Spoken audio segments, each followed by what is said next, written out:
सेवा से हठयोग भी हो जाता है, कर्मयोग भी हो जाता है, और सेवा से लय योग भी हो जाता है। सेवा करने से मन जो है, मन का अहंकार घट जाता है, अभिमान घट जाता है। जब तक हमारे अंदर अभिमान और अहंकार रहता है तब तक हमें वो ज्ञान प्राप्त नहीं हो सकता। और अभिमान दूर करने का एक ही उपाय है, सेवा। पर यहाँ आजकल तो उल्टा देखता हूं मैं, अभिमान पूर्वक भी सेवा करते हैं। पहले तो आने के ही वो अभिमान बना लेते हैं, हम भाई जब भी बुलाए हम 4 बार आ चुके हैं, उसी को एहसान बना लेते हैं। और थोड़ी बहुत सेवा कर ली, 2-4 पैसे की या एक आध साथी लेके आ गए, तब तो अब तो बहुत ही बड़ा एहसान कर लिया गुरु के ऊपर, और अभिमानी हो जाते हैं। और उसके अभिमान पूर्ति के हिसाब से गुरुजी ने भक्त जी को ठीक ठाक सम्मान किया, तब तो ठीक है, महात्मा जी ठीक है। नहीं तो हाँ, बापू तो गांडू छे, ये काम का नहीं है, तुरंत निंदा करने लग जाते हैं। ये कलयुग का प्रभाव न कलयुग न सत्ययुग, ये सब मन का प्रभाव है, दुर्बुद्धि का प्रभाव है, तमोगुण का, अविद्या का प्रभाव है, सबका मिलीजुली प्रभाव रहता है। तो सेवा से विनम्रता उत्पन्न हो, सेवा से शील उत्पन्न हो। शील का होना जरूरी है। शील की बिनु बुध सेवकाई, बड़ों की सेवा करने पर शीलता चाहिए। अभिमान रहित सेवा हो तो जल्दी से हमारा मन का जो अहंकार है वो नष्ट हो जाता है। और तब तक सेवा में लगा रखते हैं गुरुजन जब तक उसकी अहंकार नष्ट नहीं होता।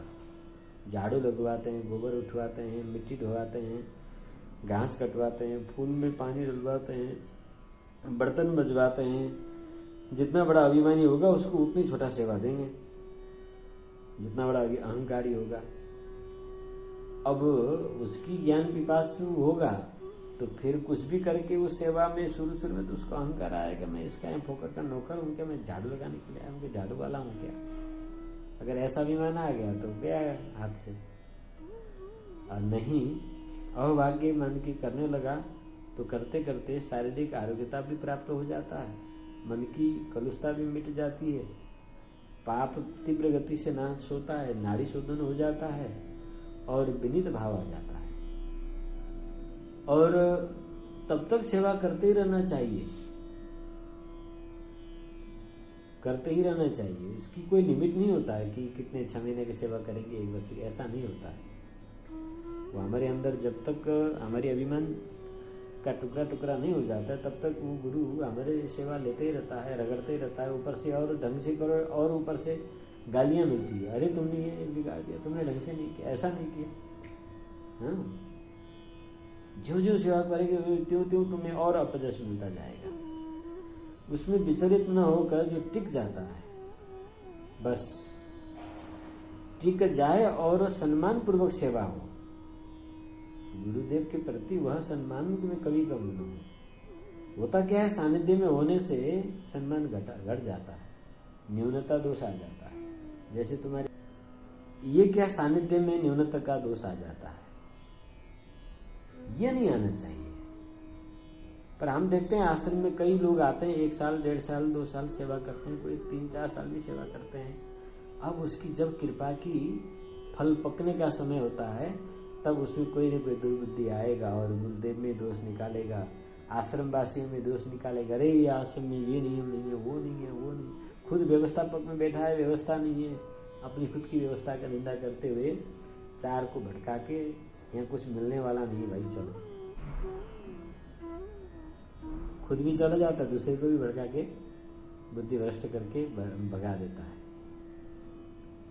अधिकांश अभी हम ये देखते हैं। इतना ही नहीं, मौका पड़े तो गुरु को ही ठोकाई पिटाई कर देगा, बैठ के वर्षों वर्षों से खाता है, गुरु का ही शिक्षा लेता है, वहीं फिर उसके बाद वो कहता है कि गुरु कुछ नहीं जानता, मूर्ख है। हाँ, अभी हम देख रहे हैं आश्रम में कई ऐसे चले गए, वो अपने को बड़े विद्वान ठानते हैं, अपने को बड़ा होशियार ठानते हैं। अब उसके बाद गुरु, पहले तो गुरु ही सब कुछ थे, आगे चेला बन गए। अब उन्हीं गुरु के माध्यम से अब वो जानकार हो गया ना, तो अब उसका अभिमान इतना बढ़ गया कि अब गुरुजी हो गए मूर्ख, गुरुजी हो गए व्यवहारहीन, और वो व्यवहारवान, शीलवान, विद्वान हो गए। गुटबंदी करने लग जाता है, भक्तों की बंटवारा कर लेता है। विरक्त हो तो, गृहस्थ हो तो 10-5 को नाक मुख में सिकुड़ के उसको भी भ्रमित करके साइड हो जाता है।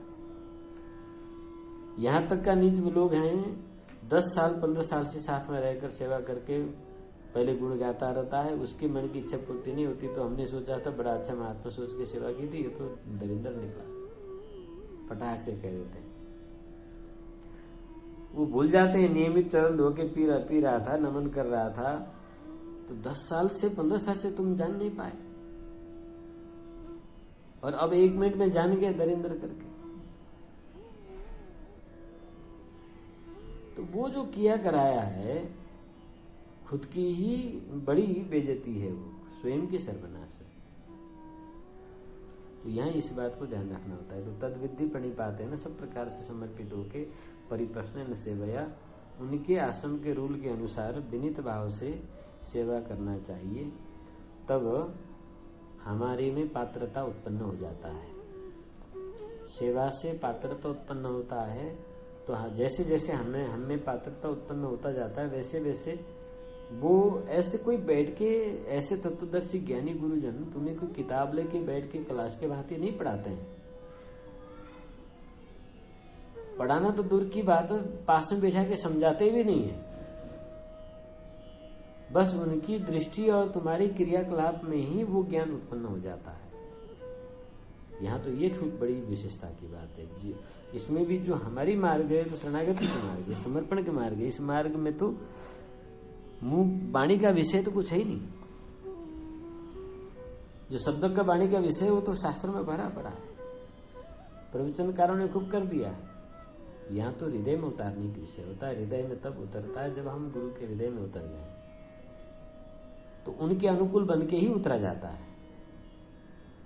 इसकी कोई नियम नहीं होता, जैसे प्रेम करने वालों का कोई नियम नहीं होता है। भौतिक प्रेम में भी एक दूसरे को जब पसंद करके प्रेम करते हैं तो एक प्रेमी और दूसरे प्रेमी को प्रसन्न करने के लिए वो कुछ भी हथकंडा अपना लेता है। वो कोई कहीं पढ़ा नहीं होता है, कहीं से सीखा नहीं होता है वो चीज, बस उसको रिझाना है।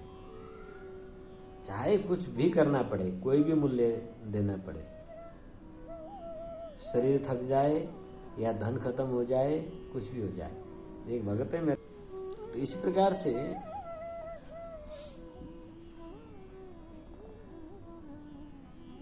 श्रोत्रिय परमनिष्ठ आचार्य में समर्पित हो जाने पर जितना आप में दृढ़ हो, उतना ही वो कृपा आपके ऊपर उतनी ही जल्दी क्रियाशील हो जाती है, पर आपको पता भी नहीं लगता है। तो मैंने कुछ सीखा ही नहीं अभी, तो मैंने कुछ जाना ही नहीं, मैं अभी तो कुछ जानता ही नहीं। देखो हनुमान जी जब लंका पहुंचते हैं, विभीषण जी से मुलाकात होता है, तो विभीषण जी कहते हैं कि मैं तो राक्षसों के बीच में हूँ, राक्षस कुल में जन्मा हूँ, मुझे तो भगवान को खुश करना आता नहीं, उनकी भक्ति मैं करूं कैसे? हनुमान जी आप बताओ, सिखाओ। तो कहते हैं हनुमान जी कसम खा के सत्य कहूं राम दुआई, भजन न जानहु कछु उपाय। मैं भजन वजन कुछ नहीं जानता, राम जी कसम खा के कहते हैं बताओ। अब ज्ञानी नामाग्र गण्यम सकल गुण निधानम, समस्त गुणों के खानी ज्ञानी नामा, ज्ञानियों में अग्रज हनुमान जी, वो न जाने ऐसा संभव है? पर विभीषण के आगे वो कहते हैं भजन न जानो कछु उपाय, मैं कुछ नहीं जानता इसमें, सत्य कहूं तो ये राम दुहाई। राम जी की कसम खा के कहता हूँ विभीषण जी, मैं भजन वजन कुछ जानता ही नहीं। फिर बस मैं तो समर्पित हूँ, शरणागत हूँ, वो शरणागत वत्सल है, यही उनके लिए पर्याप्त है।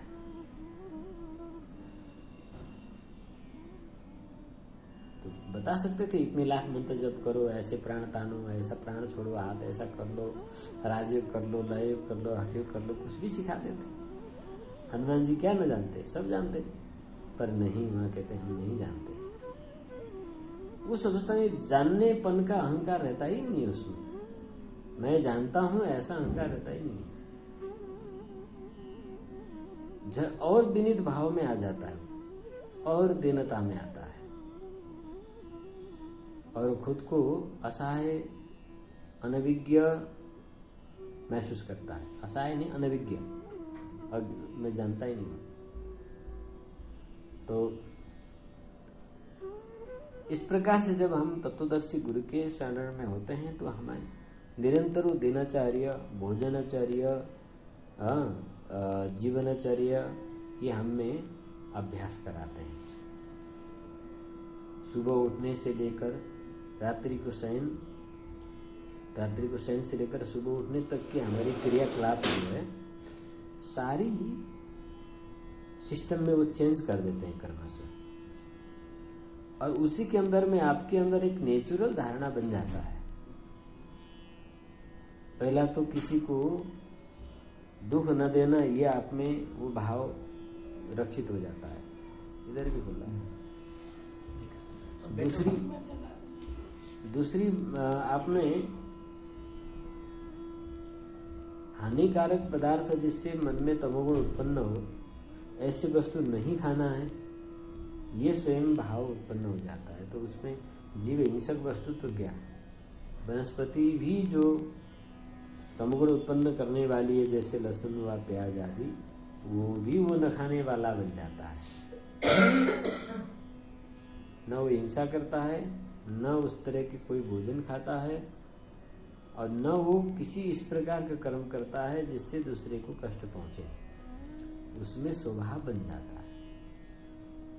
वैष्णवों का आदर उनकी पवित्र स्वभाव से है विश्व में, इसीलिए वो पूज्य हैं कि सदैव शुद्ध आचरण में रहते हैं। शुद्ध भोजन, शुद्ध विचार, समर्पण भाव, ये वैष्णव का उत्तम लक्षण है। तो नेचुरल धारणा का हमें प्रतिष्ठा कर देते हैं और हमारा जीवन शैली ही उसी ओर चली जाती है, और जीवन शैली उसी ओर चली जाती है। करते करते जीवन पूरा होते होते वो अपने ईश्वर तक भी पहुंच जाता है। परंतु यहाँ आपको यूं कहा जाए कि घंटा भर के क्लास में धारणा के बाद बताई जाए कि मन में ऐसा रख लो, वो आएगा ही नहीं मन में, वो बनेगा ही नहीं।